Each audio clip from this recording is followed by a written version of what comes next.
Sementara itu, pemirsa, pihak investor Belanda yang bekerja sama dengan Pemkot dan PDAM Manado sejak 2005 melalui kuasa hukumnya mengatakan total utang yang ditagih pihak NVWMD awalnya senilai 162 miliar rupiah.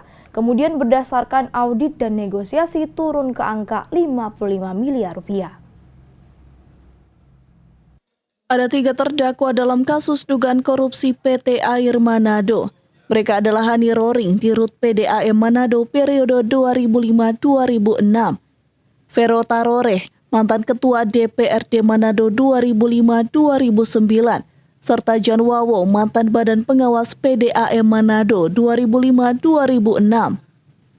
Mereka menandatangani perjanjian kerjasama antara PDAM Manado dan investor asal Belanda NVWMD. Sementara 1 orang dari pihak NVWMD yakni Joko Suroso sudah ditetapkan sebagai tersangka oleh Kejaksaan. Agnes Pangau selaku kuasa hukum Joko Suroso menilai kliennya tidak terkait secara langsung dengan perjanjian kerjasama yang dipermasalahkan, namun hanya sebagai penagih hutang.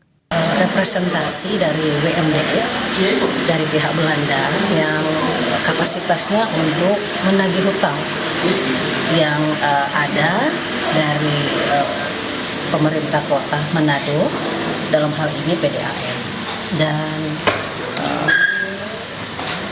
tidak terkait secara langsung dengan yang sementara dalam dipermasalahkan adalah PKS, perjanjian kerjasama.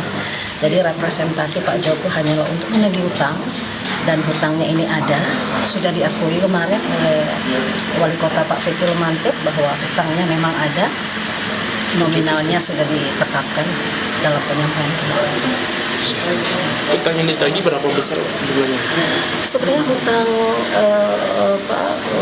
Pemkot dalam hal ini PDAM kepada WMD 160 miliar, tetapi karena pertimbangan dan negosiasi untuk meringankan pembayaran hutang, pihak WMD memberikan keringanan dan mengurangi hutang yang ada dari 80 miliar dikurangi lagi menjadi 55 miliar sekian. Diketahui Joko Suroso ditetapkan sebagai tersangka dalam dugaan tindak pidana korupsi PT Air Manado pada 2 Februari 2023. Regina Mangke melaporkan untuk Kawanua TV.